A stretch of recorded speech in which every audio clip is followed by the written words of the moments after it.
എല്ലാവർക്കും നമസ്കാരം. ഇന്ന് ക്രിസ്ത്യൻ സമൂഹം മുഴുവൻ അത്ഭുതങ്ങളുടെ പുറകെയാണ്. നമ്മൾക്കറിയാം, ഇപ്പോൾ ഒരു സജിത് ജോസഫ് കണ്ണൂർ എന്ന് പറയുന്ന ഒരു വ്യക്തി, ഒരു നട്ടെല്ലൊക്കെ തളർന്നു കിടന്ന ഒരു വ്യക്തിയെ എഴുന്നേൽപ്പിച്ച ഒരു അത്ഭുത രോഗസൗഖ്യത്തിൻ്റെ ഒരു വീഡിയോ ഒക്കെ ട്രോളായിട്ടും അല്ലാതെയുമൊക്കെ ഇങ്ങനെ പ്രചരിച്ചു കൊണ്ടിരിക്കുന്നുണ്ട്. അപ്പോൾ അടുത്തതൊന്ന് ഒരു മരണ വീട്ടിൽ കിടന്നുകൊണ്ട് ഒരു പാസ്റ്റർ മരിച്ചുപോയ ആളെ ഉയർപ്പിക്കാൻ കാട്ടിക്കൂട്ടിയ നാടകങ്ങളും നമ്മൾ കണ്ടുകൊണ്ടിരിക്കുകയാണ്. ഈ രണ്ട് സംഭവങ്ങളെ എടുത്താലും നമ്മൾക്കറിയാം, അവിടെ നടന്നിട്ടുണ്ടോ ഒരിടത്ത് നടന്നിട്ടില്ല എന്നുള്ളത് പ്രത്യക്ഷമായി നമ്മൾ കണ്ടു. മറ്റേ അടുത്ത്, അതായത് സജിത് ജോസഫിൻ്റെ കാര്യത്തിൽ നടന്നിട്ടുണ്ടോ ഇല്ലയോ എന്നുള്ളത് ആർക്കും അറിഞ്ഞുകൂടെ. കാരണം ആ വ്യക്തി ഉഡായിപ്പാന്ന് എല്ലാവരും പറയുന്നു. പക്ഷേ അദ്ദേഹം അങ്ങനെ വീണിരുന്നു, അതായത് ഹോസ്പിറ്റലുകളിൽ അങ്ങനെ ഒരു റെക്കോർഡ് ഉണ്ടായിരുന്നു എന്നുള്ളതൊന്നും ആരും അന്വേഷിച്ച് അതിൻ്റെ റിപ്പോർട്ടുകളൊന്നും പുറത്തോട്ട് വന്നതായിട്ട് കണ്ടിട്ടില്ല. എനിവേ, എന്തായാലും ഈ രണ്ട് സംഭവങ്ങളും ഇന്നിങ്ങനെ ഭയങ്കര ട്രോളായിട്ട് നടന്നുകൊണ്ടിരിക്കുകയാണ്. അപ്പോൾ ഇതിനകത്ത് നമ്മൾ മനസ്സിലാക്കേണ്ട ഒരു കാര്യമുണ്ട്. ഒരു സാധാ വിശ്വാസിയെ സംബന്ധിച്ചിടത്തോളം നമ്മൾ അറിഞ്ഞിരിക്കേണ്ട കുറച്ച് കാര്യങ്ങളുണ്ട്. ഞാൻ വലിയ വലിയ വിശുദ്ധന്മാരും വലിയ അത്ഭുത പ്രവർത്തകരോടും അല്ല സംസാരിക്കുന്ന, ഒരു സാധാ വിശ്വാസിയായി ജീവിക്കാൻ ആഗ്രഹിക്കുന്ന ഒരു വ്യക്തികളോടാണ് ഞാൻ സംസാരിക്കുന്നത്. അപ്പോൾ നിങ്ങൾ ഓർക്കുക, ഈ ദൈവം അത്ഭുതം ചെയ്യുന്നത് 3 വിധത്തിലാണ്. 1, ദൈവത്തിൻ്റെ നാമം മഹത്വമെടുക്കാൻ. 2, ദൈവം ആ ഒരു അഭിഷിക്തനെ, ദൈവം ആക്കി വെച്ചിരിക്കുന്ന അഭിഷിക്തനെ മാനിക്കാൻ. ആ അഭിഷിക്തനിൽ ദൈവത്തിൻ്റെ ആത്മാവാണെന്നും ദൈവം തിരഞ്ഞെടുത്ത വ്യക്തിയാണെന്നും ഉള്ളതുകൊണ്ട് ആ വ്യക്തിയെ മാനിക്കാൻ ദൈവം അത്ഭുതം ചെയ്യും. 3, ആ വ്യക്തി, അതായത് വരുന്ന വ്യക്തികളോട്, സാധാരണ വിശ്വാസികളായിട്ടുള്ള വ്യക്തികളോടുള്ള ദൈവത്തിൻ്റെ കരുണയാൽ ദൈവം ഈ അത്ഭുതങ്ങൾ ചെയ്യും. അങ്ങനെ 3 വിധത്തിലാണ് ദൈവം അത്ഭുതങ്ങളെ ചെയ്യുന്നതെന്നാണ് നമ്മൾ ബൈബിളിൽ നിന്നൊക്കെ നോക്കിയാൽ നമ്മൾക്ക് മനസ്സിലാകുന്നത്. ഓക്കെ, അപ്പോൾ ഒന്നാമത്തെ കാര്യം തന്നെ ഈ 2 കൂട്ടരും, അതായത് ഈ നട്ടലൊടിഞ്ഞ ആളുടെയും മരണ വീട്ടിൽ സംഭവിച്ച ആളുടെ 2 പേരുടെയും വിഷയത്തിൽ ദൈവത്തിന് യാതൊരു മഹത്വവും അവിടെ കൊടുക്കത്തില്ല എന്നുള്ളത് 100% ഉറപ്പാണ്. കാരണം ഈ വ്യക്തികൾ 2 പേരെ എടുത്താലും ഒത്തിരി കാട്ടിക്കൂട്ടലുകൾ നടത്തുന്ന ആൾക്കാരാണ്. അതായത് TV-യുടെയും വീഡിയോയുടെയും ഒക്കെ മുന്നിൽ, സോഷ്യൽ മീഡിയയുടെയും ഒക്കെ മുന്നിൽ വന്ന് കിടന്നുകൊണ്ട് അങ്ങ് തകർത്ത് അഭിനയിക്കുന്ന ടീമുകളാണ്. ഇവരിലൂടെ അത്ഭുതം നടക്കുമെന്ന് നിങ്ങൾ ഈ ജന്മത്ത് പ്രതീക്ഷിക്കരുത്. നടക്കും. അവർ എന്ന് മാനസാന്തരപ്പെട്ട്, എന്ന് ദൈവസന്നിധിയിൽ താന്നിരുന്ന് ദൈവത്തിന് പൂർണ്ണ മഹത്വവും കൊടുക്കുന്നു, അന്ന് അത്ഭുതം നടക്കും. അല്ലാതെ ഇവന്മാരിലൂടെ ഒന്നും ഒരു അത്ഭുതവും നടക്കുകയില്ല എന്നുള്ള കാര്യം, നിങ്ങളുടെ വസ്തുത നിങ്ങൾ മനസ്സിലാക്കുക. കാരണം ദൈവം ഒരു അത്ഭുതം ചെയ്യുന്നത് എന്തിനാണ്? ദൈവത്തിന് വേണം നമ്മൾ പൂർണ്ണ മഹത്വം കൊടുക്കാൻ. അല്ലാതെ ഒരു വ്യക്തി എങ്ങനെ തലകുത്തി മറിഞ്ഞാലും, ഏത് കൊലക്കൊമ്പനെ ഇറക്കിയാലും എന്ത് നടക്കത്തില്ല? അത്ഭുതം നടക്കത്തില്ല. അത്ഭുതം നടക്കണമെങ്കിൽ എന്ത് സംഭവിക്കണം? ദൈവത്തിൻ്റെ പരിശുദ്ധാത്മാവിൻ്റെ ശക്തി ഇറങ്ങി പ്രവർത്തിക്കുക തന്നെ വേണം. ദൈവം പ്രവർത്തിക്കുക തന്നെ വേണം. ഇല്ല എങ്കിൽ ഒരു അത്ഭുതങ്ങളും നടക്കത്തില്ല എന്നുള്ളൊരു സത്യം നമ്മൾ മനസ്സിലാക്കുക. പിന്നെ രണ്ടാമത്തെ കാര്യം, ഇവർ ആർക്ക് വേണ്ടിയിട്ടാണ് ഇത് ചെയ്യുന്നത്? ഇവർ വീഡിയോ എടുത്ത് ഇവരെ തന്നെ അങ്ങ് ദൈവമാക്കുന്ന വിധത്തിൽ, അല്ലെങ്കിൽ ഇവർ തന്നെ ഏതാണ്ട് വലിയ എക്സ്ട്രാ ഓർഡിനറി ആണെന്ന് കാണിക്കാൻ വേണ്ടിയിട്ടാണ് ഇവർ ഈ കാട്ടിക്കൂട്ടലുകളൊക്കെ നടക്കുന്നത്. അതുകൊണ്ട് അവിടെയും ഒരു അത്ഭുതങ്ങളും ദൈവം ചെയ്യുമെന്ന് എനിക്ക് തോന്നുന്നില്ല. കാരണം ഇവർ ദൈവത്തിന് വേണം മഹത്വം കൊടുക്കാൻ. കാരണം ഇവരെ, ഈ 2 വ്യക്തികളെ എടുത്താലും അവർ ദൈവത്തിന് മഹത്വം കൊടുക്കുന്നവരല്ല. അവർ ഇപ്പോൾ ഒരാളാണ് കണിയാനെ പോലെ പ്രവചനം വരെ തുടങ്ങിയിട്ടുണ്ട്. എന്താ പറയുക, മാസഫലം, വാരഫലം എന്നൊക്കെ പറഞ്ഞുകൊണ്ട് നമ്മൾ ഈ മനോരമയിലും ഒക്കെ നമ്മൾ കാണുന്നില്ലേ? അതിനകത്തൊക്കെ ഇങ്ങനെ TV-യിലൊക്കെ എടുത്താൽ അറിയാം, ഈ ആഴ്ച നിങ്ങൾക്ക് ഇങ്ങനെ ആയിരിക്കും, ഈ മാസം നിങ്ങൾക്ക് ഇങ്ങനെ ആയിരിക്കും എന്നൊക്കെ പറഞ്ഞുകൊണ്ടാണ് ഒരു ടീം ഇറങ്ങിയേക്കുന്നത്. ഇനി മറ്റൊരു ടീം എവിടെയും നിൽക്കത്തില്ല. ഇവിടെ പെന്തക്കോസ്തിലും നിൽക്കത്തില്ല, കത്തോലിക്കലും നിൽക്കത്തില്ല. അവിടെ ഇവിടെ ഇങ്ങനെ കുരങ്ങൻ ചാടിക്കളിക്കുന്നവരിങ്ങനെ ചാടിക്കളിച്ചുകൊണ്ടിരിക്കുകയാണ്. അപ്പോൾ ആദ്യം നമ്മൾക്ക് വേണ്ടുന്നത് എന്താണ്? ഒരു സ്ഥിരത വേണം. സ്ഥിരത ഉണ്ടായി കഴിയുമ്പോഴാണ് നമ്മൾക്ക് വിശ്വാസത്തിനൊരു അടിത്തറ ഉണ്ടാകുക. ഇത് രണ്ടുമില്ലാതെ അങ്ങോട്ടും ഇങ്ങോട്ടും തുള്ളി കളിച്ചുകൊണ്ടിരിക്കുന്ന ടീമുകളിലൂടെയൊക്കെ എന്ത് അത്ഭുതം നടക്കാനാണ്? ഒരത്ഭുതവും നടക്കത്തില്ല. പിന്നെ മൂന്നാമത്തെ ഒരു കാര്യം നമ്മൾ മനസ്സിലാക്കേണ്ട ഒരു കാര്യമുണ്ട്.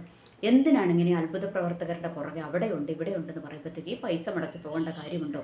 ഈ പൈസ മുടക്കി പോകുന്നതിന് പകരം നമ്മളൊരു ദിവസം ദൈവസന്നിധിയിലിരുന്ന് വചനം വായിച്ച് അതിനകത്തുനിന്ന് ഉള്ളതൊക്കെ നമ്മൾ ഏറ്റെടുത്ത് നമ്മളുടെ ജീവിതം ക്രമീകരിച്ച് കഴിയുമ്പോൾ ദൈവം നമ്മളുടെ ജീവിതത്തിൽ അത്ഭുതം ചെയ്യും. പിന്നെ ഒന്ന് നമ്മൾ തിരിച്ചറിയുക, ഈ അത്ഭുതം എന്ന് പറയുന്നത് ദൈവത്തിന് നമ്മളെക്കുറിച്ചൊരു പദ്ധതിയുണ്ട്. ദൈവത്തിന് നമ്മളെക്കുറിച്ചൊരു ടൈം ദൈവം വെച്ചിട്ടുണ്ട്.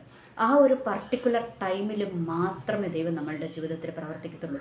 ഇനി നമ്മൾ അതല്ലാതെ നമ്മൾ എവിടെ പോയി തലയും കുത്തി പറഞ്ഞാൽ, എക്സാമ്പിൾ ഞാൻ പറഞ്ഞു തരാം. ഒരാൾക്കൊരു രോഗമുണ്ട് എന്നിരിക്കട്ടെ, ആ രോഗസൗഖ്യം ദൈവം കൊടുക്കാൻ ഉണ്ട് എങ്കിൽ ആ വ്യക്തിക്ക് ദൈവം ഒരു പർട്ടിക്കുലർ ടൈം വെച്ചിട്ടുണ്ട്. ആ ടൈമിൽ മാത്രമേ ആ വ്യക്തിയിൽ എന്ത് സംഭവിക്കത്തുള്ളൂ? ആ വ്യക്തിയിൽ ആ ഒരു രോഗശാന്തി നടക്കത്തുള്ളൂ. അതല്ലാതെ ആ വ്യക്തി ഏത് അത്ഭുത പ്രവർത്തകൻ്റെ പുറകെ പോയാലും നടക്കത്തില്ല. ഇനി ദൈവത്തിൻ്റെ സമയം വന്നു കഴിയുമ്പോൾ അതിന് വലിയ രോഗശാന്തി ശുശ്രൂഷകന്മാരെ ഇറങ്ങണമെന്നൊന്നുമില്ല. നമ്മളായിരിക്കുന്ന സഭയിൽ, നമ്മളായിരിക്കുന്ന ചർച്ചിലുള്ള ആ ആത്മീയ നേതൃത്വത്തിലിരിക്കുന്ന വ്യക്തിയിലൂടെ തന്നെ ദൈവം എന്ത് ചെയ്യും?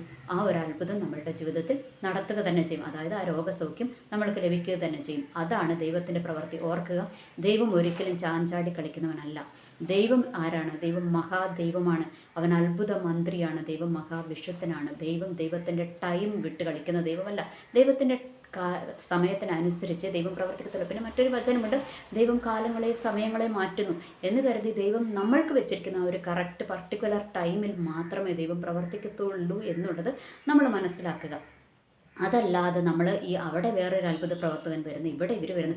ഇപ്പോൾ കഴിഞ്ഞിടയ്ക്ക് ഒരുത്തനെ കണ്ടു. ഒരു എന്താ പറയുക, പിന്നെ ആഫ്രിക്കയിലെ കണ്ട ഒരു മനുഷ്യനെ ഫുട്ബോൾ ഇങ്ങനെ കിക്ക് ചെയ്യുന്നവർ ഇങ്ങനെ ഇങ്ങനെ ഇങ്ങനെ ഇങ്ങനെ കിക്ക് അടിക്കുന്ന കണ്ടു. ഒരു ഒറ്റ ചവിട്ട് കൊടുത്തു, ആ പുള്ളിയാണ് മറിഞ്ഞടിച്ച് വീഴുന്നു. പിന്നെ പുള്ളി ഏതാണ്ട് ഇങ്ങനെ ഇങ്ങനെ ഏതാണ്ട് കാണിക്കുന്നു. ആൾക്കാരെല്ലാം കള എന്ന് പറഞ്ഞുകൊണ്ട് താഴോട്ട് വീഴുന്നു. എന്തൊരു അവസ്ഥയാണല്ലേ! എന്തൊരു ക്രിസ്ത്യൻ സമൂഹം മറ്റുള്ളവരുടെ മുന്നിൽ ഇങ്ങനെ അവഹേളിക്കപ്പെടുകയാണ്. അതിൻ്റെ ഒന്നാമത്തെ കാരണം വചനം അറിയാത്തത് കൊണ്ടാണ്. ഞാൻ എൻ്റെ മിക്ക വീഡിയോകളിലും പറയുന്ന കാര്യമാണ്, വചനം അറിയാതെ നമ്മൾ എന്ത് തലകുത്തി മറിയാൻ പോയിട്ട് ഒരു സംഭവവും നടക്കത്തില്ല. നമ്മൾ വചനം പഠിക്കുക തന്നെ വേണം. ഇനി വചനം പഠിക്കാൻ സ്റ്റാർട്ട് ചെയ്യുന്നവർക്ക് ഞാൻ ജസ്റ്റ് ഒരു ഉപദേശം തരാം. ആദ്യം തന്നെ ഉൽപ്പത്തി തൊട്ട് തുടങ്ങണ്ട, അത് നമ്മൾക്ക് മനസ്സിലാകത്തില്ല. എന്നുവെച്ചാൽ വചനം തീരെ അറിയാൻ മേലാത്ത വ്യക്തികളോടാണ് ഞാൻ പറയണേ. ആദ്യം നമ്മൾ എന്ത് ചെയ്യണം? പുതിയ നിയമം വായിക്കുക. പുതിയ നിയമത്തിൽ ഈ യോഹന്നാൻ്റെ സുവിശേഷം വായിക്കുക. അത് കഴിഞ്ഞ് മത്തായി, മർക്കോസ്, ലൂക്കോസ് വായിക്കുക.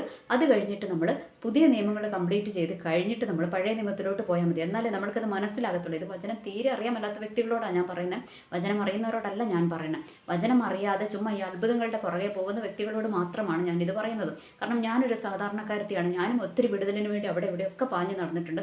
ഒത്തിരി സ്ഥലങ്ങളിൽ പോയിട്ടുണ്ട്. ഒത്തിരി അത്ഭുതം നടക്കുന്ന ചർച്ചകളിൽ പോയിട്ടുണ്ട്. ഒത്തിരി അഭിഷിക്തന്മാരുടെ പുറകെ പോയിട്ടുണ്ട്. ഒത്തിരി സ്ഥലങ്ങളിൽ പോയിട്ടുണ്ട്. എവിടെയും വിടുതലും കിട്ടിയില്ല, ഒരു തേങ്ങയും സംഭവിച്ചില്ല. അവസാനം എനിക്ക് ദൈവം പഠിപ്പിച്ചു തന്ന കാര്യമാണ്, വചനത്തിൻ്റെ മുൻപിൽ ഉറ്റിരിക്കുക, വചനത്തിൻ്റെ മുൻപിൽ ഏൽപ്പിച്ചു കൊടുക്കുക, വചനം പഠിക്കുക, വചനം ഭക്ഷിക്കുക. വചനം ഭക്ഷിക്കുക എന്ന് പറഞ്ഞ് നമ്മൾ ആ വചനം വായിച്ചത് നമ്മൾ ഹൃദ്യസ്ഥമാക്കുക. ഇനി അല്ലാതെ കൃപാസനത്തിൽ പോയി പത്രം അരച്ച് കലക്കുന്ന കാര്യമൊന്നുമല്ല ഞാൻ പറഞ്ഞത് വചനം ഭക്ഷിക്കുക എന്ന് പറഞ്ഞാൽ നമ്മൾ ആ വചനം വായിച്ചത് നമ്മളുടെ ഉള്ളിലേക്ക് നമ്മൾ ഹൃദ്യസ്ഥമാക്കുന്നതിനെയാണ് ഞാൻ ഭക്ഷിക്കുക എന്ന് ഉദ്ദേശിച്ചത്. ഓക്കെ, അപ്പോൾ ഇങ്ങനെ നമ്മൾ വചനത്തിനകത്ത് ജീവിച്ചു കഴിയുമ്പോൾ ഓട്ടോമാറ്റിക് ഒരു അത്ഭുത പ്രവർത്തകരും നമ്മുടെ അടുത്തോട്ട് വരണ്ട, ദൈവം തന്നെ ഇറങ്ങി വന്ന് നമ്മൾക്ക് വിടുതൽ തരും എന്നുള്ള കാര്യം മനസ്സിലാക്കുക. ഒന്നാമത് പിന്നെ നമ്മളുടെ പാതകൾ, നമ്മളുടെ വാക്കുകൾ, നമ്മളുടെ പ്രവർത്തനങ്ങളെല്ലാം നമ്മൾ ക്ലിയർ ആക്കണം. ക്ലിയർ ആക്കി കഴിയുമ്പോഴേ ദൈവം പ്രവർത്തിക്കത്തുള്ളൂ. അപ്പം നിങ്ങൾ വിചാരിക്കും ഞാൻ ഇതെല്ലാം തികഞ്ഞത്. അങ്ങനെയൊന്നുമല്ല. എനിക്കും ദേഷ്യവുമുണ്ട്. ഇങ്ങോട്ട് പോടാന്ന് പറയുമ്പോൾ അങ്ങോട്ട് പോടാന്നൊക്കെ പറയുന്ന സ്വഭാവങ്ങളൊക്കെ ഉണ്ട്. പക്ഷേ ഞാൻ എന്നിലെ കുറവുകളെയൊക്കെ ഇങ്ങനെ ദൈവസന്നിധിയിൽ ഇന്ന കുറവുണ്ട്, എന്നിലുണ്ട് ദൈവമേ, ഇതെന്നിൽ നിന്നും എടുത്തു മാറ്റണമേ എന്നൊക്കെ പറഞ്ഞ് പ്രാർത്ഥിച്ച് വളർന്നുകൊണ്ടിരിക്കുന്ന ഒരു വ്യക്തിയാണ്. പക്ഷേ ഇതിൻ്റെ കൂട്ടത്തിൽ ഞാൻ ചെയ്യുന്ന ഒരു എക്സസൈസ് നിങ്ങളുമായിട്ട് പങ്കുവെച്ചു എന്ന് മാത്രമേ ഉള്ളൂ. അപ്പം നിങ്ങൾ മനസ്സിലാക്കുക, വേറെ ഇൻസ്റ്റൻ്റ് ആയിട്ടൊരു അത്ഭുതങ്ങളും ഇൻസ്റ്റൻ്റ് ആയിട്ടൊരു വിടുതലുകളും എവിടെയും നടക്കത്തില്ല.